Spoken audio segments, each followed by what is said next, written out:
Well, it snowed today, but we didn't get enough snow outside for me to build a snowman, so I'm going to go ahead and build one myself right here in my workshop out of this old spare piece of paneling that I've got. First thing I'm going to do is I'm going to throw down this lid to an old can, and I'm going to trace that as my bottom of my snowman. I'm going to throw down this old dog food bucket, and that's going to be the middle of my snowman. And I think lastly, I'm going to use this old pie plate as the top of my snowman. There we go, all traced and all cut out. That went a lot smoother than I thought it would. And that's going to be my basic shape of my little wooden snowman. Okay, I cut myself some small wooden discs for the eyes. I got a little piece of log there that I'm going to use as his pipe bowl. And then I've got that dowel rod there I'm going to cut and make into the stem of his pipe. Let's see how this works out.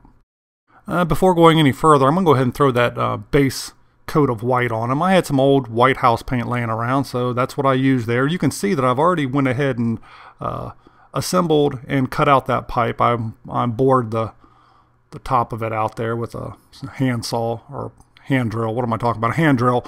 And went ahead and attached the stem to it. So there we go. He's going to need a nose though. So I found this old knob that I'm going to, I think I'm going to use this for his nose.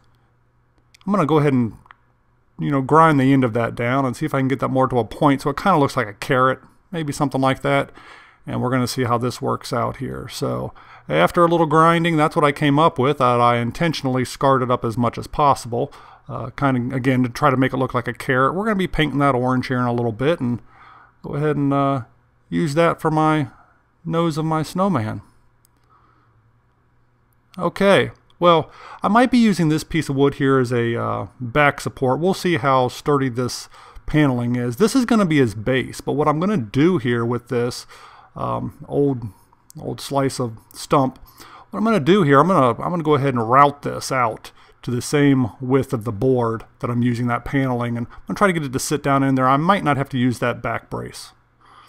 Okay, believe it or not, with that jank little gate you see there, or fence if you want to call it, I was able to route that fairly straight. I'm as surprised as you are that I was able to route it that straight. So it looks like my board should fit down in there pretty precisely. Let's check that out. And believe it or not, it did. This was one of the most astounding parts of the whole project right here. It fit in there perfectly. I cannot believe that I was able to freehand or pseudo freehand that routing with that jank fence that I had. So you can see it fits down in there nice and tight. Show you the other side here if I can. See if I can get you a little shot of all the way back in there. See how nice that fit down in there? That was perfect. I'm not even going to need that back brace now at this point because this is very, very sturdy. I'm going to be keeping this inside and not outside. I think because of just some of the detail on it, I don't want to get it blown over by the wind or whatever. So that's it. That's going to be the base. On the back side of that, I just threw a little bead of wood glue there. I'm going to smooth that out here in a second. And really, that's about all there is to it. We just got to go ahead and decorate the front of our snowman, put his face on. Okay, so I hot glued the eyes on there. I went ahead and drilled out that nose, stuck it in there. I used a little hot glue on that as well. I'll probably end up tacking those eyes on with a pneumatic nailer though. We'll see. And so I went ahead and I drilled the hole for the pipe, and believe it or not, I actually drilled that at an angle with a hand drill, and you can see that there. Again, this project is going a little bit easier than I expected it to, so I can't believe that I was able to hold that hand drill at that angle. That's perfect. That's what I was looking for. I readjusted the eyes there a little bit, and again, I will be using a pneumatic nailer just to tack those on and make sure they don't fall off.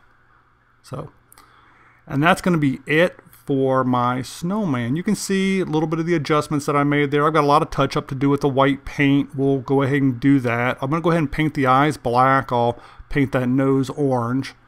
And there's sitting in the base there.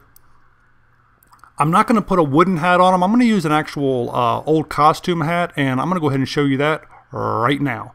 There he is. He's all finished. Check him out. I used the that costume hat on him on purpose. That way I could switch that out with a Santa hat if I wanted to, or I could even switch it out with a knit beanie or, something along those lines. See if we can get a little bit of a closer shot here for you. Went ahead and threw the scarf on there, and again, that's just tied around there. Did that so that I can swap the scarf out if I want to. And again, I'm going to keep this inside instead of putting it outside, because I think if the wind blew it over and it ended up face down, it would probably break off my pipe or my nose. But other than that, for a snowy day that didn't quite give me enough snow to build a real snowman, I think my little wooden snowman turned out pretty darn good. Merry Christmas, and I'll see you all in the next video.